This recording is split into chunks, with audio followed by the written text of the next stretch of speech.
Welcome to the Your Fitness Chick podcast. Become your best self. I'm your host, Abby Smiley Krause. I am a personal trainer, a wellness enthusiast, and I'm not gonna lie, a certified dog-obsessed human. This isn't just another fitness podcast. It's your wake-up call to level up your life. In this podcast, I'll be diving into everything from crushing your workouts to shifting your mindset, because being your best self isn't just about lifting weights, it's about lifting your life. Whether you're here to get fit, find inspiration, or just stop settling for an average life, you're in the right place. We're talking about tapping into your full potential, expanding your horizons, and building a life so good, you'll wonder why you didn't start sooner. So let's lace up, show up, and start making things happen. This isn't just a podcast. It's your permission slip to dream big, work hard, and create the life you've always wanted. Join me here every Tuesday for a fresh episode. Welcome to this episode of the Your Fitness Chick podcast. I'm Abby, your fitness chick, and today I have a returning guest because I loved him so much. We brought him back for round two. So today I have my friend JJ Malvarez on again to talk to us about a variety of topics, but focusing on what he is known for best, his specialty. JJ is an intermittent fasting and keto coach and personal trainer, and has tons of success stories with lots of happy clients. So we're here to educate and inspire you and see if maybe it might be something that you guys might want to chime in on. Mm-hmm. So welcome, JJ. I should say welcome back. Yeah, thank you. I'm very happy to be back. The love is mutual. I appreciate it very much that you're having me back. I think the last time we got together, we actually agreed that there was a lot more to talk about. So we needed to do that. I'm glad that you decided to do it. So happy to be here, happy to help you, and happy to help all these people that want to know more about keto and fasting. Yeah, because it's a topic I'm definitely fascinated with. And actually, it was really kind of funny. This is my third podcast today. Oh, wow. And my second, I know. So if I get a little silly, my brain's get it done. It might do a second tap out. But the last person that I had who was fascinating, he was talking about some of his go-tos. And one of them was keto. And I said, oh, how fun. I said, my next guy I'm having, he's a repeat guest. He's a keto and fasting coach. And he's like, awesome. He's like, I'll send you the first episode. So keto and intermittent fasting, just like we talked about the first time we were together, it's something that really, it comes up all the time. Like I see it on social media. I see it when I'm scrolling through Instagram Reels. I see a lot of people talking about keto, success stories with it. And so I think that I really am fascinated by it because it is a different approach than my approach to weight loss. But like we discussed last time, it's definitely a proven method that works. And I think that, everybody has to find what works for them, because at the end of it all, if somebody is severely overweight and needs to lose weight, they just need to do it. Yeah. Right. Whatever way they can find that works for them, it will be ideal, because losing the weight, it's what it matters. Yeah. Correct. Mm.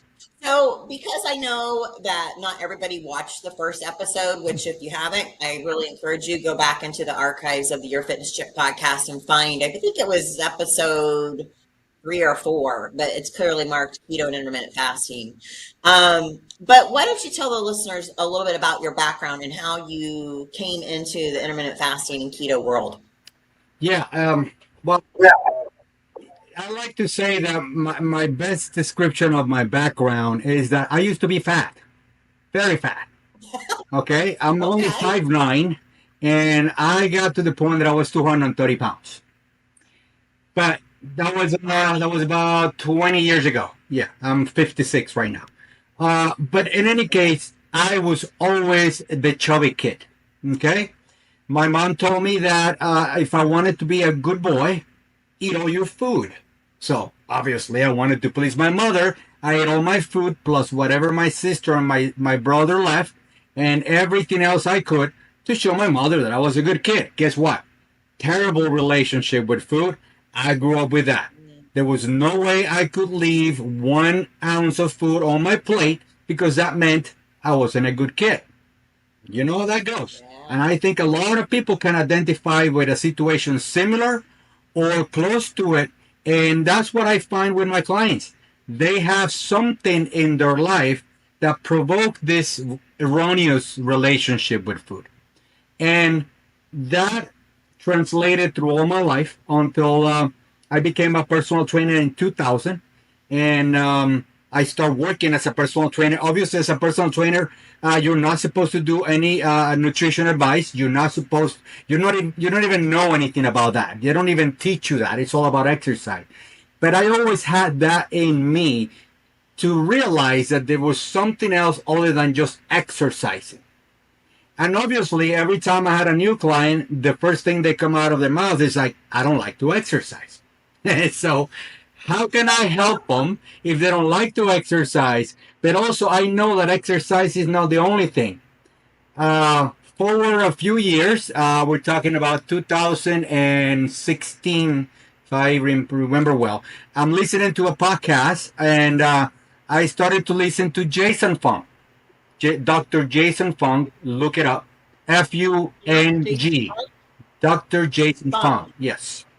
Okay. He's talking about intermittent fasting. He's pretty much the modern father of intermittent fasting. He's the one that actually brought it back to popularity. And he wrote a book called The Complete Guide to Intermittent Fasting. But in the podcast, here I am at the gym, working out, doing all my things. And he says, you do not lose muscle when you fast. And I'm like, what? I mean, you could have come to me that day and asked me if you could fast, and I just slapped you in the face twice and said, "Go eat burgers, you're gonna lose muscle." But this doctor says that, and I'm like, okay, I gotta find that. What is this about? I bought his book, read it 3 times, applied it to myself. My first fast was 24 hours. I was scared as a Bambi in the middle of the forest by myself because I thought I was gonna pass out. I even brought a big little jar of sugar with me because I thought I was going to die. That was one of the best workouts that I ever had. And from that moment on, I got hooked on the intermittent fasting. I started talking to my clients if they wanted to do it. I started helping them to do it. I started seeing immediate results. They were happy like crazy. And little by little by little, I just dug down into the hole. I still digging because it's a never-ending hole, and became this personal trainer that was actually telling people how they should be doing their food and seeing more results to the point that I said, you know what? I'm not going to be a personal trainer anymore. I'm just going to teach people how to improve their relationship with food so they can actually get results.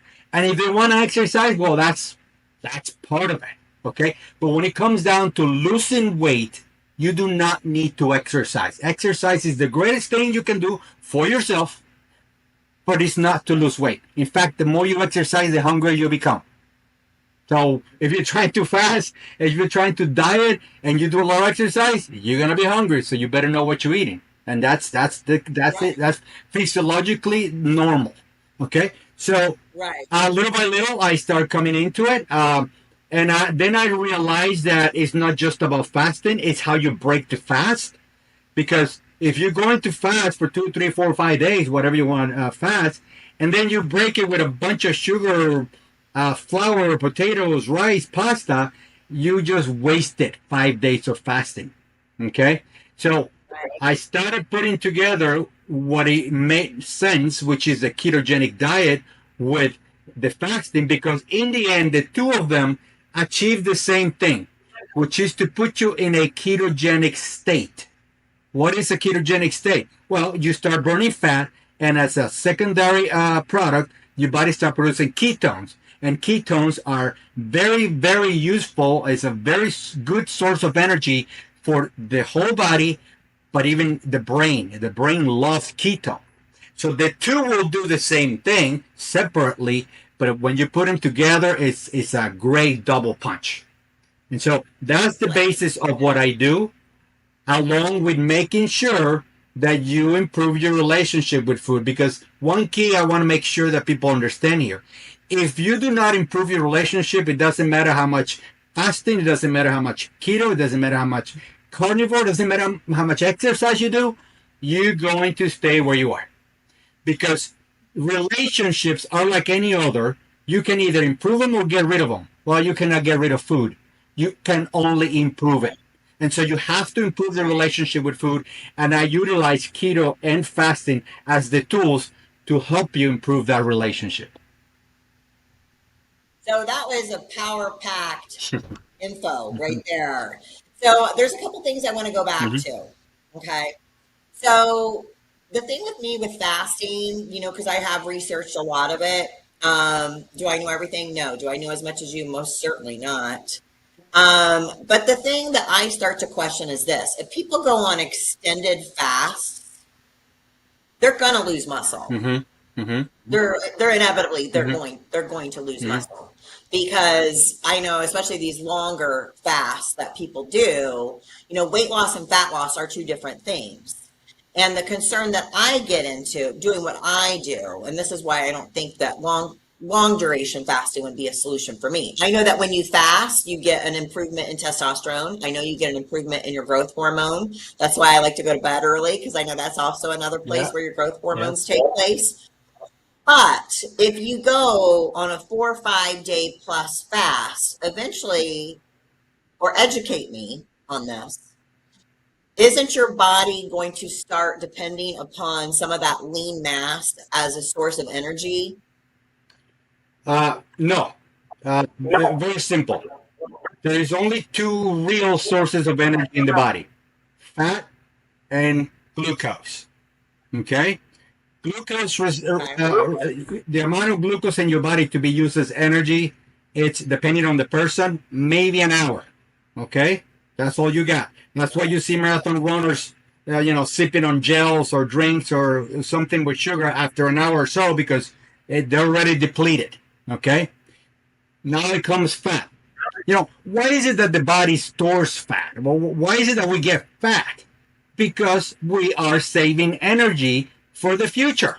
We're trying to avoid starvation, because it's a natural thing. Because back in the days where we're running with a leaf in between our legs, okay, we were not eating every 3 hours. We were not going to bed at 5 o'clock in the afternoon. We were running from something or running after something, and most of the time we went days without eating. That's the case. And so fasting is natural. It comes genetically in us. Okay, that's why so many good effects come with fasting. Because what the body does, okay, this person is not being able to catch something. Let me push him with some adrenaline. Let me push him with some endorphins. Let me push him with all these hormones, so it becomes a better hunter. Now, you're right. The longer the fast, any extreme is a problem. Okay. Now, understand one thing. As long as there is fat in your body will not go after the muscles.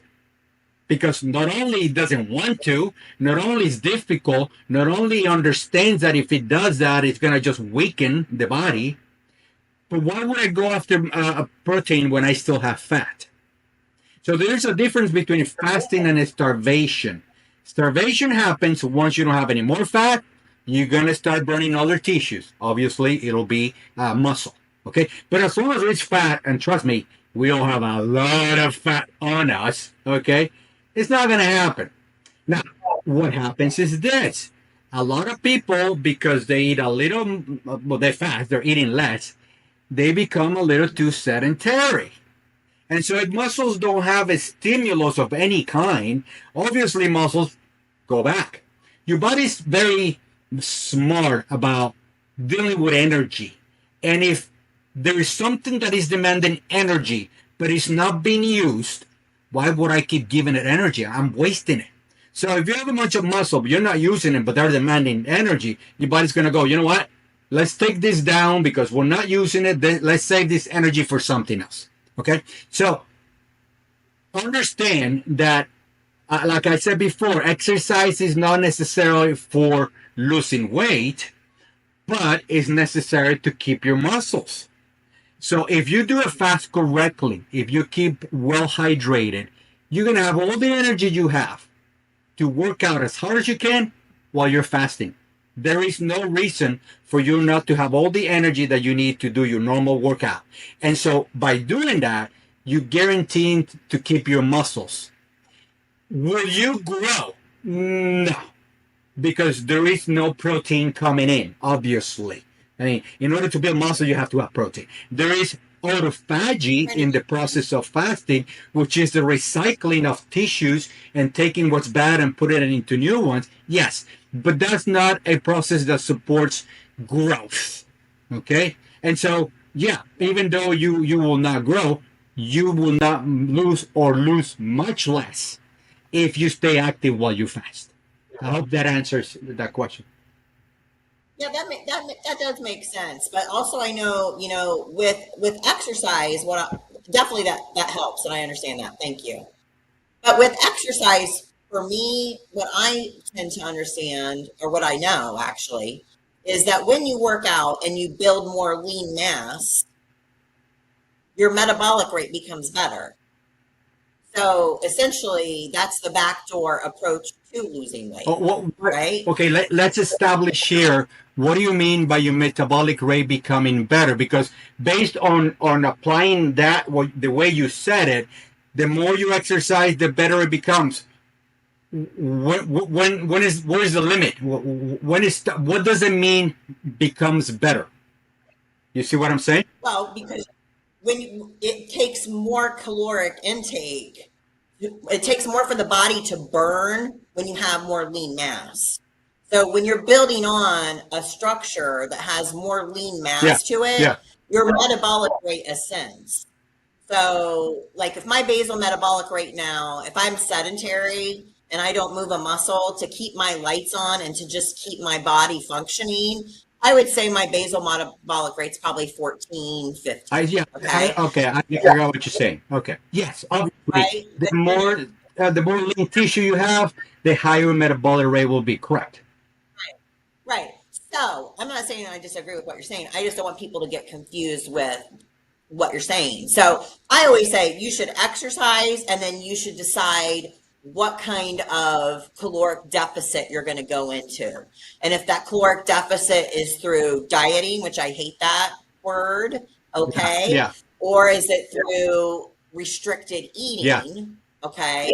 They go together. To really, for me, what I say when people say they want to lose weight, but they say they're going to not diet or they say they're not going to exercise, I say that's like trying to push a car uphill that has no gas and say you're going to get gas when you get to the top of the hill. I mean, they really do go together. Yeah. For best results. Yeah. Oh, for best no, results. absolutely.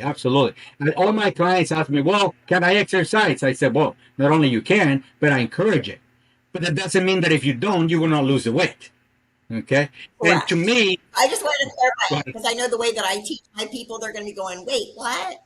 So that's why I just want to interject. I agree. I don't want people misunderstand that they can sit on a couch and do nothing and they're going to lose weight. They will, but they're also going to lose more than that. You see what I'm saying? Because bottom line, our problem in our society is not necessarily that we're more sedentary, is that we're eating too much of the wrong things, period.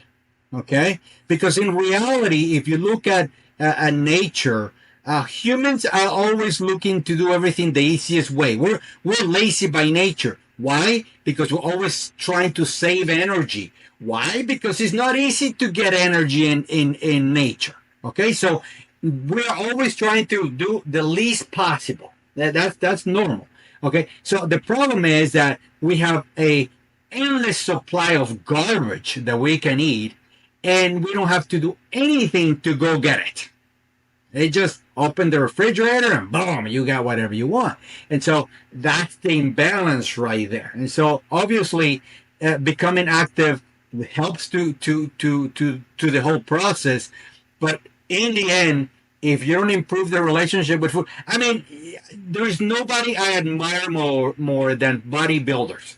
And I think bodybuilders have never been given the importance that they have, because there's nobody more exact when it comes to eating than a bodybuilder. I mean, these people go down to the grams, like we were talking before. They go down to the minute that they sleep. They go down to the last rep. These people are perfectionists. And what I'm trying to say here is that these people should be studied a lot closer, because nobody builds bodies better than bodybuilders. And that has to do hugely with food and exercise.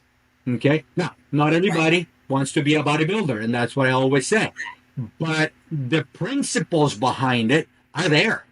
And they've been there for over, 80 years now that bodybuilding exists or more. So, Yeah. So I love, though, I've seen tons of your before and after pictures. You have lots of clients always giving really great testimonies. So before we go into diving a little deeper, talking about relationships with food, let's talk about, just again, for the people who didn't hear the first episode, um, with keto and fasting. Okay, let's talk about intermittent fasting, which is also known as restricted eating. yeah. Okay. If somebody let's say somebody wants to lose weight, which most people do, right? That's the majority of the people that we're speaking to. Most people aren't doing what I'm trying to do. I know that. People want to lose weight so they can be healthier, so they can live longer, so they have more mobility and longevity and all that good stuff. So if somebody wants to start on the journey of intermittent fasting, they have no clue. They've never done it before. And as I mentioned in the last episode, we all do it. People may not realize this, but when you're sleeping, you're fasting, right? Yeah. So if somebody's brand new to the world of intermittent fasting, and let's say, I don't know what your typical client looks like. I'm guessing they want to lose an average of 40 pounds plus. Oh, yeah. Correct. Okay. Obviously you customize the program to the individual based on the medications they're on, their goals, their health conditions, etc.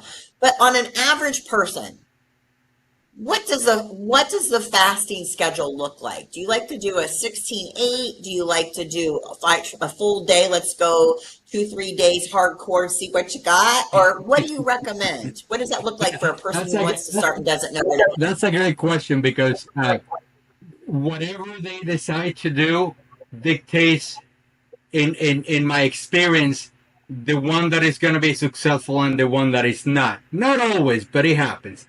And so I have what's called my extreme clients. I have the ones that they will jump head first and never come out for air until they are done. And I'll explain what I mean by that. And I have the other ones that I have to grab it by the hand, minute by minute, and show them that they're okay. If they don't eat for a couple hours, they won't die, And so it's just funny. That's part of what I love about working with people, because there's people of all kinds. Now, what I like to do is I like to teach you. I want to give you all the education you need to fast up to 5 days. 5 days without food. Okay? I'm not going to force you. I'm not going to demand that you do it. You're going to have the knowledge to do it. If you decide to do it, you go for it. Why 5 days? Well, it's not because it's better than 4 or it's dangerous if you go 6. No, it's because it seems like 5 days is extreme, but not too extreme for a lot of people. Okay, so I found like a middle right there. So I'm going to teach you that. Then what it comes to you is you decide what you want to do. You want to do 16 hours. You want to do 24. You want to do 48. I'm going to start you with you deciding where do you feel you should start. And as a coach, I'm going to take you through it and show you. And whatever you decide, I'm going to help you achieve that. And so what happens is that as the time goes by, people get more confident. more practice. It's like any other activity. You practice, you get better at it. Okay. And most clients come down to an average of 3 days fasting, 1 day eating, 3 days fasting, 1 day eating, blah blah blah. Okay, and that seems to be the easiest average way that most clients fall into. I have the extreme ones that go 5 days, boom, 90 days, 90 pounds. That's it. 5 days at a time. Perfect health. So they go 5 days on. They go 5 day fast, 1 day eating, 5 day fast, 1 day eating, Yes. 5 day fast, 1 day. Yes. Holy cow! Yes, and the health is fine, and they drop medicines, and they feel better than ever. Listen, what shocked me the most the first time I heard it, I hear it more often, obviously, but the first time I heard it was a woman that needed to lose 250 pounds, and she said to me that she wishes she didn't have to stop her fasting because she felt better while fasting than when she ate. And I'm talking about 5 day fasting.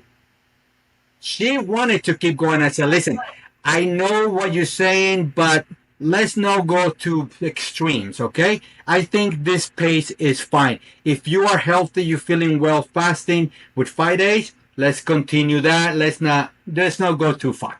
Okay. But if she were to say, no, I'm gonna do 10 days, I can stop her. Okay. I would support her. And you know what? She would be fine. She would be perfectly fine. Okay. Yeah. But yeah, those are the extremes. And like I said, the other extreme is those that come to me and they think that if they don't eat every 2 hours, they're gonna die.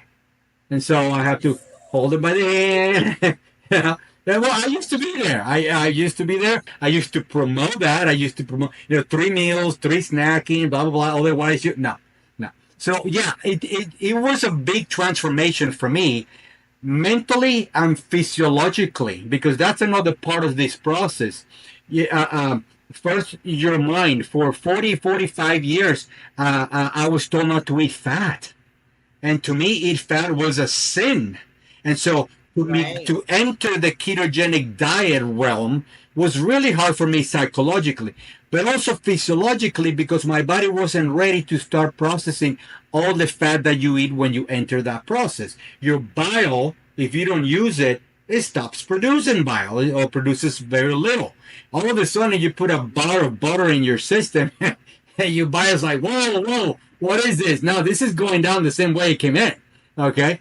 So, one of the things that I teach people is that, okay, if you've been avoiding fat for a long time, we need to build up your bile so you can digest fat better. And that happens between 5-7 days. They're good. Okay, so I have tons of questions. Yeah. Bring it. Okay. So let me go back to, okay, let's say I'm curious about this 5 day fast, 1 day eating, 5 day fast. Mm-hmm. So 5 day fast, what does somebody get besides water? Anything? Oh, absolutely. Nothing. Absolutely. Okay. Good question. Good question, because yeah, this is key. This is key, and I want people to understand that going 5 days with just water, it's possible. You're just going to be miserable. Miserable. Okay? There is still And so is everybody around you. What was that? So is everybody around you and who lives with you. No. Because you're going to be an asshole. No. You're going to be so. Yeah. You're going to be hangry. Well, I tell you what, it's very interesting, because until you know how good you can feel, you don't know how good you feel. And so Right, true that. it is something that I tell my clients, listen, at least once try it. If you fail, you fail. You're not gonna do anything, you're not gonna die, nothing's gonna happen. But try and see what happens. And so there is 3 ways of fasting. There is a dry fast, which is no water, maximum 48 hours. Is ridiculous. It is mostly a religious thing. If you do it for religious purposes, that's fine. But no, I don't do that. That's not recommended. There is really no benefits out of it.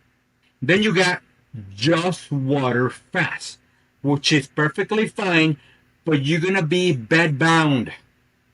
You're going to have what's called the keto flu, which is really not a flu. It's just that you're depleted of electrolytes. And when you have electrolytes, you feel like crap. Okay. So yeah, Sure. if you want to do it, but you're going to be in bed all day or all days, whatever days you do it. And so what I do is I teach Yeah. people how to support their fast taking electrolytes. Key electrolytes are sodium, potassium, and magnesium. Okay? Okay. As you fast, the longer you fast, the more important is that you replete those because those are the ones that are going to be flushed out. You got to remember, the first thing that happens to your body when you start fasting is that you eliminate glucose from your body, and a lot of that glucose is attached to water. That's why people are inflamed, and that's why you lose 10 pounds in 3 days. It's mostly water, which is fine. That's good. You needed to lose that. But with that water goes a ton of electrolytes that your body needs to stay active. And so as you're doing this, you need to support your body with a good amount of electrolytes in order to have a comfortable fast. And it's funny because I have clients that don't take any and they just do it. I don't understand because I can't. Okay. And then you have others that take it religiously and they still feel like crap. So, we're humans. Everybody's different. But in general, if you support your fast with a good amount of electrolytes, you'll be fine. The number one question, the number one answer that I give to what is the secret to fasting, my number one answer is always salt, pink salt, good salt, not the table salt, not the white salt, good Celtic or sea salt or pink salt. Why is that different from table? Because it has a lot of more macronutrients in it, a lot of more minerals, which are part of your electrolytes. Sodium table salt, forget about it. Don't even look at it. So during the 5 days, they're just doing water. Do they get to have limitless water, or is there a cap on that? Any flavorless liquid, any calorie-less liquid is fine. You gotta be a little bit careful when it comes to lemon or limes, because they're fruit. There's a tiny bit of fructose in them. Some people are Yeah. affected more than others. I am one of those that if I use lemon while fasting, it affects me. So I don't use it while fasting. But normally, if I am drinking water once in a while, I use a lemon or a lime. Not as much anymore, but I do. But yeah, you gotta be careful with anything that has some type of calories, and also be very careful with artificial sweeteners because Right. they will activate dopamine in your brain, and that dopamine is going to activate insulin, and that insulin is going to make you hungry. So yeah, so black coffee, tea, bubbly waters, the cleaner the better. Regular good amount of water, obviously. Try to obtain a good spring water. Don't do purified water. Don't do Dasani. Don't do any of that. Purify. No, it has to be spring water because spring water naturally comes with higher amounts of electrolytes. Yeah. So that's all that they get for 5 days. That's That's all why you it's called need. fast. That's all you need. Okay. Okay. So then let me ask you Yeah. this. Because as somebody who's like, oh my God, you got to get in all your vegetables and you got to get in all your nutrients and your vitamins and you're going to get scurvy, your teeth are going to fall out. So if somebody's on a 5 day fast, 1 day eating schedule, number one, on that 1 day of eating, obviously it depends on the person based on their weight. Like, do they just eat from the time they get up to the time they No, go to no, bed, like no, no, four no, meals? no. No. Uh, it's more important what you break your fast with and when you break it than the fast itself. Okay? Okay, Because so the tell me what that number, looks like. so several things happens while you're fasting. Number one, your stomach shrinks, which is fantastic. Okay? The Right. least that balloon expands, the better it's for you to maintain, and you get your six pack and all this stuff. So that comes later. Um, so your stomach shrinks, so you're not going to be able to eat a lot because you're going to feel full really quick. And number two, your levels of insulin are down in the floor normal. Not that, your body regulates that perfectly fine. Okay, it's not like it's going to go to the point that you're going to die. No, they just come down to normal.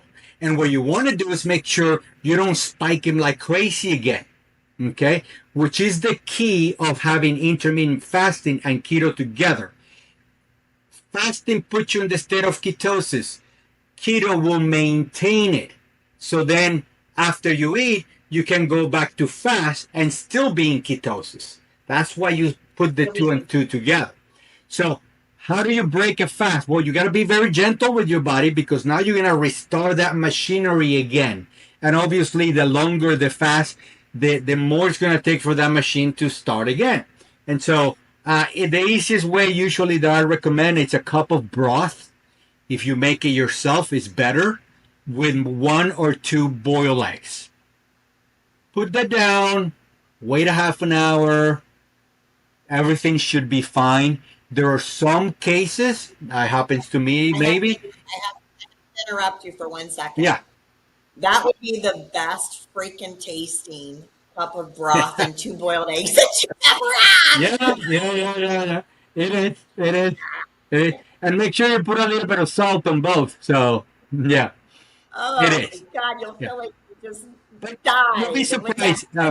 You'll be surprised. 90% of people that finish a long fast, when I say a long fast is 3 days or more, they're not really hungry. They're not going like, "Ah, I gotta eat." No, that's after 24 hours, 48 max, your body's pretty much, on idle and going and burning fat. I'm like, I'm happy, leave me alone. And that's why I said before, a lot of people say, I feel so good when I'm not eating. Mentally clear, energized, feeling good. It's a big change. So, Well, because also the lady that you were talking about, the one that needed to lose the 200 pounds plus, she was probably had such high insulin all the time because she was eating shit. inflamed. That's why she was feeling so much better. Absolutely. Besides Oh, yeah. reasons. Yeah. I mean, this is the number one cure to inflammation, which is the number one cause of most of our illness, inflammation. Correct. So fasting is medicine, free medicine, because there's nothing you have to do. There's no money to spend, just not eat. It's a beautiful thing. I love that you just said that. The gentleman that I was speaking with earlier on my other podcast that I had today, he was talking about how his father is a diabetic and he's on metformin, which, is got so many bad side effects, but it serves a purpose. And if people need to take it, they should take it. Okay. But he was saying that he was a vet, this person, not his dad, but the vet. This vet was at a doctor's appointment and there was a vet there that was diabetic also, like his father. And the vet said, you know what? I think the government's hiding and sitting on the cure for diabetes. And this gentleman that is going to be on my next podcast, he said, actually, they're not. There is already a cure. It's called what you do or do not put in your mouth. Yeah, exactly. To a certain extent, Yeah. because I know that it can be genetically imposed. Okay, but we do have control over a lot of it. Oh, absolutely. The genetic cases are 1%, maybe. Okay? And usually, when a baby's born diabetic or with a diabetic gene, it's because their mother was already causing it by having those issues already. So if she would not have done what she was doing, so it's more like a avoiding thing than whatever you're doing. If you avoid doing this, you don't get diabetes. So stop eating crap. So going back to I'm still intrigued about this day of food. Yeah. So you start off with a couple boiled eggs in the broth. Yeah. You make sure that your body doesn't convulse. Yeah. So and then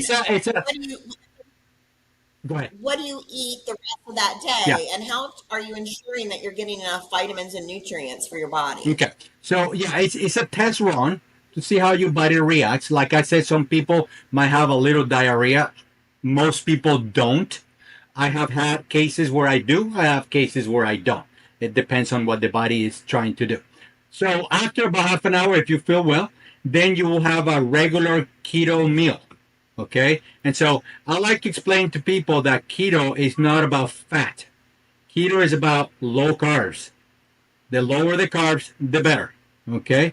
And obviously, whatever carbs you're eating has to be the right carbs, the ones that have the least amount of sugar. So you should be eating anything that grows above ground except fruits, cereals, and seeds. Okay? Okay. I'll let that No sit there. fruit. You don't. What's that? You don't eat any. You don't eat any fruit. You shouldn't eat any fruit. No. No. Too much sugar. Okay. But what about? That's so hard for me.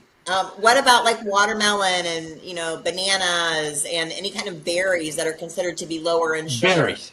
Berries are Okay. part of the ketogenic world. Yes, because they're very low in sugar. But I'm going to bring you that's a good point because unfortunately, we're being deceived by modern world. You and I are about the same age. I think you remember when you were little, I was always a sucker for raspberries. And raspberries used to be little things like this. I don't know if you remember. And they used to be very sour. You remember that? I'm sure people in the audience remember that. They were little and sour. Look at a raspberry today. It's this big and it's sweet as a grape. Genetically modified, they're not what they used to be. So when people say, "Oh, but I can have berries," yeah, but they're not what they used to be either, because they're huge and they're modified to taste and have more sugar. So you gotta be careful. Yeah. The point is that you got to avoid sugar at all costs. Okay, and you gotta understand that any carbohydrate, any doesn't matter, the good, the bad, the processed, the non-processed, will turn into sugar in your body. All of them. There is no exception. Okay? And the sugar that is not used will turn into fat. That's the norm. That's what your body does. And so if you're trying to lose fat, what you need to do is lower the carbs so your body doesn't turn any of that into fat. And now because your body doesn't have enough to use from the carbs, it goes after the fat. What happens is that a lot of people, they say about 80% of the population in the world is insulin resistant. In other words, insulin is no longer capable of doing what it needs to do. And so what happens is that it can no longer activate the cell fat to take in the extra calories that we're bringing in. And with that same thing, is stopping the cell fat to go, hey, I need to take out some fat so I can stay in shape. So it's a double whammy. You're not being able to put it in, and you're not being able to burn it.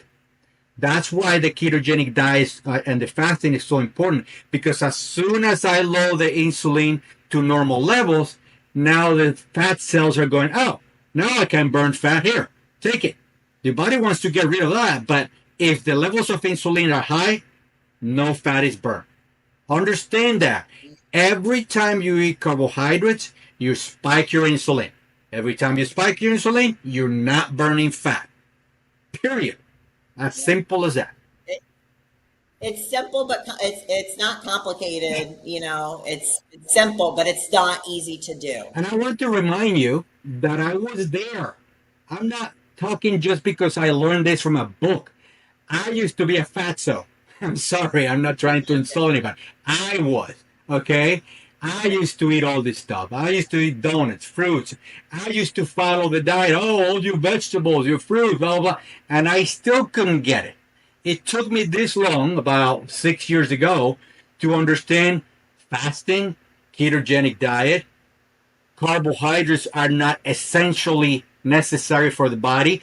There's not one carbohydrate that your body actually needs. And that brings me to the point of you saying, how do you get all your nutrients?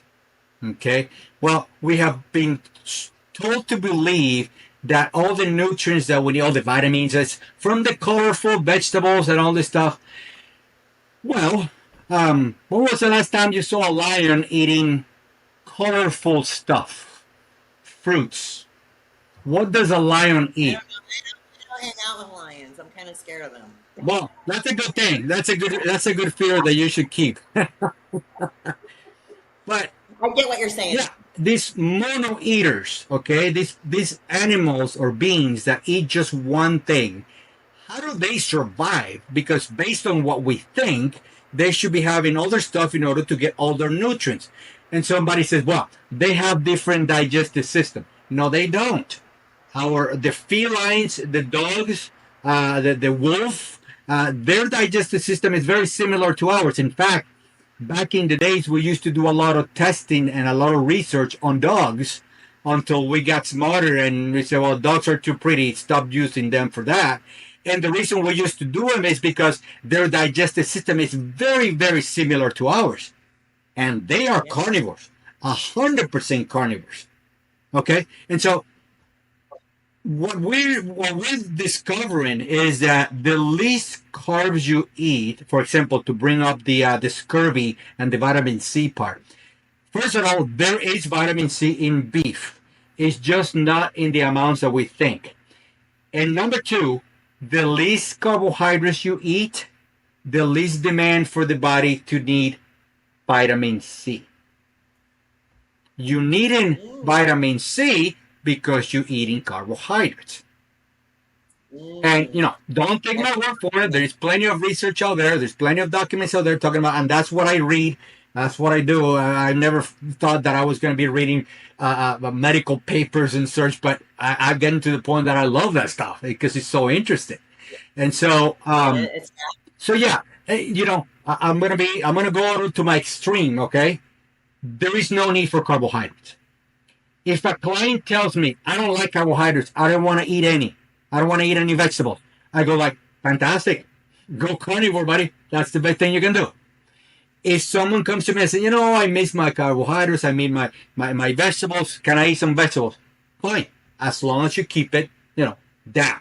A good ketogenic diet has to stay under 30 grams of carbohydrates to actually function correctly. Okay. You're so great. That's a lot of good info. Thank you. So this is, I always think from the thought of the person listening to this. Yeah. And so if I was a person that needed to lose weight, and I've been there before too. I've been a size 0 and I've been a size 18 plus. So I get that too. But if I'm a person that needs to lose weight, would or would you not agree that they probably already have an unhealthy relationship with food, right? Oh, that's why they're overweight. Absolutely. That's my number one question. So if I have an unhealthy relationship with food, and most of the unhealthy relationship with food is from excessive carbohydrate, high insulin, the bliss point they put on foods, because manufacturing companies are actually hiring engineers to manufacture companies to make food that are addictive, right? They're already wanting carbohydrates. They crave carbohydrates. And let's say they go through a fast and they're able to lower the insulin levels. And obviously with that, the cravings diminish. But because of their unhealthy relationship with food, they get triggered, right? Like, let's say they have a traumatic event happen, which challenges happen every freaking day. So they head for the carbohydrate comfort, which is what they're known to their go-to is. So I just ask you, how do you get somebody who has this unhealthy relationship with food to now stay in this contained food environment? Yeah. That's the most difficult part of what I do. I can lead them to the water, but I cannot make a drink. Right? It's that way. Right. For many years, I kept saying that we should be treating obesity just like we're doing drug addiction and just like we're doing alcohol addiction, because there is no difference. And the reason I used to say that, 3 reasons. Number 1, I saw it on myself. Number 2, I saw it on my mother. And number 3, I had a client that used to be an alcoholic. I asked him to describe to me what that was. And when he did, just to make this short, when he did, I said, This is no different from what I feel about food and what I see my mother doing with food. This is an addiction. And finally, we're starting to accept that. It is an addiction for the simple fact that sugar creates a dopamine dependence, just like cocaine, just like alcohol. Period. Okay? So I'm dealing with addicts. And the first thing I try to do with them is to make them recognize that. Okay? I ask him, do you think your relationship with food is good? You got some, some more like, no, come on. You wouldn't be talking to me if you think your relationship was good. So say it. You got to say it. No, it's not a good relationship with food. So now, once I get that recognition, I need to dig down a little bit more. I'm not going to go too far here because this is long. But you will always pair their bad relationship with food to either another human being, whether it's husband, father, mother, or kids, or an emotional moment that started this process. Bottom line, it's all emotional. Bottom line, it's all here. Bottom line, this whole thing is 90% mental, 10% practice. So I might be a keto and fasting coach, but I got a degree in psychology that I never thought I even went to school for, because I have to dig into it. I have to find out, why are these people using food in this way? Why are they abusing food this way? What are they trying to cover up? What are they trying to not think about? And if people are listening to me, think about that. There's something you're trying to cover up, or something that is bothering your head, or there is a behavior that you were taught, like my mother taught me to be a good kid, that you have to discover. And once you put it in front of you, become conscious about it, now we can do something about it. In the meantime, you're just an automat. You're just reacting to it without even knowing you're having this problem. And so I dig onto that first, because I need people to work on that. Because, yeah, you can learn how to do keto perfectly. You can learn how to do fasting perfectly. But if that doesn't come out of your head, you're going to go right back to it. And I see it. I actually have a particular client. She was over 200 pounds, and she's fought her weight her entire life, like many people have. And she was doing really great. She was on Wegovy, which I will say very clearly I'm against those drugs. With semaglutide drugs, I am not for them at all. I think they're going to create an epidemic, and I will say this, you can write it in my own blood. We're going to see some tragic effects of this semaglutide trend. But with that being said, she was doing really good. She was working out, but fell off the wagon. Now she's back on Ozempic. And it's heartbreaking to me, because she gained all the way back, because she keeps repeating. History keeps repeating itself. And, I try to help them as much as I can. But like you said, you can lead the horse to water, but you can't make him drink. I literally would cook. If I cooked food for her and literally fed it to her, but I wasn't with her 24/7 when I left, it would happen. So, I think that that's something that's a really good point, that you cannot change what you do not acknowledge. Correct. If you do not say out loud, I have a problem with food, obviously, if they're overweight, like I have a dysfunction, and that's not a shame. No. That's not a, oh my God, I'm a failure. Look at me.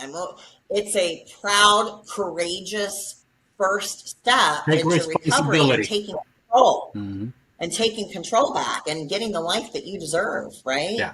And so being there made me very empathetic with people, because I know how that feels. I was there.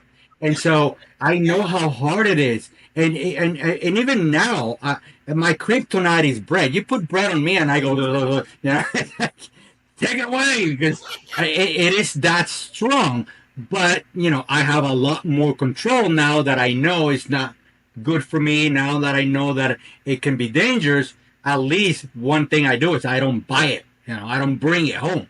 And that's one way to do it. But yeah, we all have our own kryptonite, and I make people identify that. And the funny part is, just as a funny note, is that I never get somebody say, oh my God, I can stop eating bacon. It's bacon all day long. Or, oh my God, it's steak, or liver. I can only eat liver. That's all. No, it's always a carbohydrate. It's donuts, sweet, pasta, bread, sugar. That's what makes you addicted. Everything else doesn't. So what a coincidence, Yeah, sugar 8 times more addictive than cocaine, they say. So, I think that in the same breath that I'm saying, how do we take these people who have a dysfunctional relationship with food and put them in this? In the same breath, I'm also saying this could be the perfect formula for somebody that just they need that box. Yeah. Yeah. For somebody who's like, they've tried, like this particular woman I just was Yeah. talking about, who her whole Yeah. life she's been on the diet roller coaster and she can't get a grip on her emotional triggers. Yeah. Well, sometimes we have to reverse engineer it. Maybe if you put somebody in the box of this carnivore, keto, fasting world, Yeah. Yeah. they know what the formula is. There's no guesswork with it, right? You Yeah. basically go, this is what Right. It's this simple. is what you do. And the simpler you Right. keep it, the easier it's for them. People say, "Oh, you're gonna make me keep recipes and all this stuff." No, no, no, no. There's no recipes. Eat a piece of meat and a carbohydrate approved from the list that I'm gonna give you. That's all you have to do. So if you're gonna go out, you're gonna look at the menu online and pick this.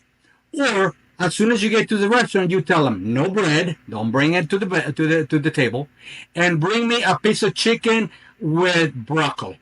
Any restaurant you go will have a piece of chicken or a piece of beef with a broccoli, and they'll be glad to put it there for you.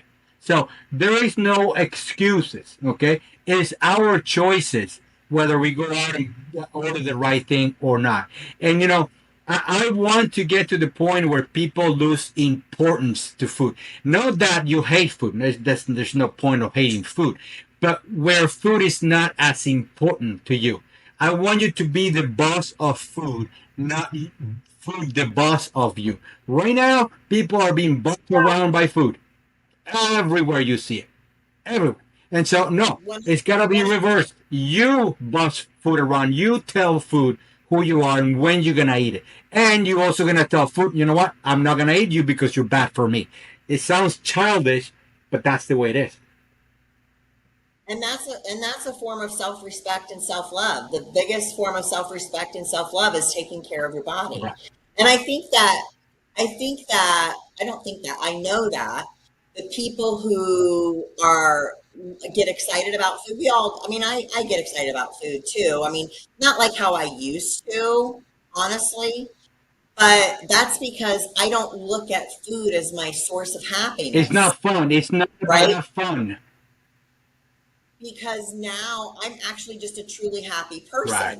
Because I work out, I feel good, I feel confident, I sleep good, I just love my life. And so I think that food is just a vice, just like the alcoholics that you talked about earlier. I used to use alcohol as a vice too. I was the party queen, let me tell you. I led the pack. I can see that. I was, man. Let me tell you. But I'm going to tell you, it was the most unhappy time of my life. Yeah. And so I was just trying to escape it. And that's what people do with food. Yeah, we're surrounded by food, and food is fun. Well, food, it starts as an early age, just like you were mentioning about how when you were growing up, your mom said, eat all your food to be a good boy. But food in America, it's a reward. Correct. Right? Correct. Because like when I was little, my parents had good intentions, but when I went to the doctor, they'd be like, hey, if you're good, afterwards we'll go get a Happy Meal. Boom. Right? Yeah. For all of our social celebrations, even the celebrations that aren't ours, like Cinco de Mayo. Yeah. We always are looking for a reason to drink margaritas. What about a funeral? They'll feed you in a funeral when you're supposed to be sad and not be hungry. It's comfort.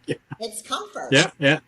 So it's just what people have been taught at a very early age. And so as we're wrapping up, I think that people just have to acknowledge their dysfunctional relationship with food, right? And how does someone, as we're wrapping up here, I mean, we've already mentioned a couple things, but how does someone really set themselves up to be successful with keto and intermittent fasting? If there were just a few things that you would tell someone who's never fasted before, who's never been in ketosis, who are intentionally anyway, who needs to lose a lot of weight because their health, there's no time to play around anymore. Hmm. What would you tell them? A couple tips on how they could be successful in doing it. Well, the main thing that I always try to find out is why. Why are you doing it? Okay. And, 99% of people always answer, well, I want to be healthy. And I go, and you think anybody else isn't? Everybody wants, do you know anybody that doesn't want to be healthy? So, no, that doesn't work. That doesn't motivate anyone, because if that was the case, nobody had the problem they have. Why is it that you want to do it? And it comes down to one simple one, and it's called vanity. Vanity, vanity, vanity. I'm one. I'm guilty. Okay. I like to look good. But who doesn't? Who doesn't like to look good? Tell me. Not nobody. Now, you got to be careful. Don't let vanity get to your head, and then now you think you're, the biggest. No, use it as a good way to motivate yourself. Hang a dress somewhere that you don't fit anymore in, and you see it every day. Grab a picture of when you used to look very good and put it in your bedroom or in front of the refrigerator, so every time you open it, you look at, little things like that to remind you the reason why you're doing this. Now, I have all the reasons, like people say, well, I want to live longer so my grandchildren can enjoy me. Fabulous. When you do this for somebody else that you care about, it's very powerful. When you take this away from you and try to please somebody else in that way, not just because, oh, if I don't do it, my husband is not going to love me. No, that doesn't work either. Okay? It has to be you for you. Okay? But if you do it like that for children to enjoy grandma and grandpa more, or mom and dad living longer so kids have their parents longer, that is very powerful. So number one is always the reason why and how powerful that can be. Also, think about, if you don't achieve that, how are you going to feel? Is it going to matter? Yes. Is it going to matter? No. Well, everybody's different. Okay. The other thing is, keep it simple. I used to watch the Food Channel every night. Every night. No wonder I was so heavy. No wonder I was eating all the time, because I used to love to cook. Guess what? I don't care about cooking. I don't care about ingredients. Full disclosure, I became a carnivore. Okay, it's a regular evolution of the ketogenic diet. If you want to do it, simply because I never care about vegetables anyway. But the simpler you keep this, the better. Clients ask me, can I repeat the same meal every day? Yeah, absolutely. Why not? There's no problem with that. Okay, that keeps it simple. Cook ahead. Always have a source of protein, whether it's steak, beef, ground beef, shrimp, seafood, fish, something in the refrigerator that you can just grab and eat it.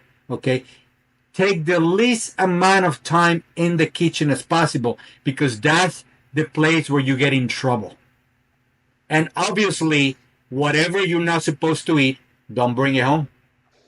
Just don't bring it home. Yeah, it's not there. You Right. can't eat it. If you have any temptations Yeah, at night, unless you go out and get it, you're not going to have it at home. You're not going to eat it. that's right. Yeah. That's right. Yeah. And I think those are some really, really good points. And I think at the end of the day, I mean, again, we are around the same age.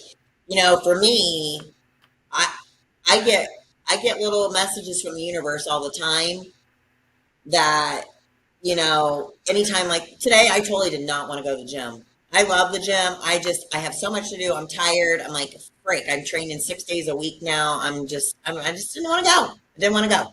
But I went, and I was there, and some guy came in. It was very apparent that he had had a stroke. and he was on a cane. He was using a cane, and my heart felt for him so much. And then I was like, "Shame on you, Abby! Get your ass over there and There you go. pump out some legs." Yeah, yeah, yeah, yeah, But the universe sends you yeah, messages like that because for me, I want to have a quality of yeah. life. Correct. You know, I don't want, I mean, God forbid, I mean, something like that could, God forbid, happen, but I have power to limit the opportunities of things like that. I'm not welcoming them. Mm. I'm going to fight Yeah, to try to eliminate yeah, it. yeah. So, By the way, before I forget, yeah. I'm going to send you the link of a podcast Okay. where one of my stellar clients, I think he was the first one that I did back to back 5 days, one 5 days fasting, one Oh, eating. And in that podcast, we okay. talk about and how he did it, and you can look at him right there, him, and he speaks very, very highly of it. I'll give you that link, and if someone wants to go watch that podcast too, it's very interesting to hear it from the mouth of the person that did it. Well, I could put it in the show notes Yeah, if it's okay by yeah, that person, yeah, yeah, yeah, yeah, if you want to check. yeah. So I'm going to put all your information in the show notes, but as we're Thank you. wrapping up, how do people obviously get in touch with you if they've decided, you know what, I'd like to give this a try? How do they get a hold of you? Yeah, I offer a free consultation for two reasons. I want to know if we're compatible, if I can help you, and if you like me. I don't want to work with anybody that I cannot help. So we're gonna talk for Right. half an hour, see how you feel about me, see how I feel you, and we decide whether we want to work together. You just gotta go to ketoandfastingcoach.com, ketoandfastingcoach.com. That's where you can get that. While you're there, look at all the testimonials there. You can see a lot of pictures. And then, once you decide that you want me as a coach, we'll get you started, and hopefully you'll become another of my walking billboards. I love it. I love it. And I'll have all that information in the show notes as Thank you. well. So thank you so much, I, JJ. thanks. Together, we're trying to help change the lives of people and help them live better lives and feel good because it's such a good feeling to know that you're working hard and Yeah. doing your best to be healthy. The way you feel, the way I feel is something that we want to share. I want Right. to make people feel the way I feel now because I know how I felt before and I don't want to go back. And as soon as my pants get a little tight, I remind me of that and boom, another fast because I'm not going to let it happen. Right, exactly. And I feel like, together we can make a little bit of a difference. So thank you Absolutely. so much for taking the Thank you. time. We'll have to have you on again. That hour flew by. Yes, I know. We're going to have a third part now. We'll have to have a third Bring it. part. Bring it. So thank you so much. So thank you so much for tuning in to this episode of the Your Fitness Chick podcast. As always, I'm here to inspire, uplift, educate, and motivate you to become your best self. Hey, it's Abby, your fitness chick. Thanks for checking out today's episode. With your continued support, I can keep creating inspiring episodes just like this one. So be sure to hit that like and subscribe button. To stay motivated all week long, be sure to follow me on all my social media platforms. The links for those can be found in the show notes. Check out my website by visiting www.yourfitnesschick.com. And I'd like to thank my production company, Coraggio Media, but most of all, you, my listeners, for helping to inspire me each and every day. I'll see you on the next episode.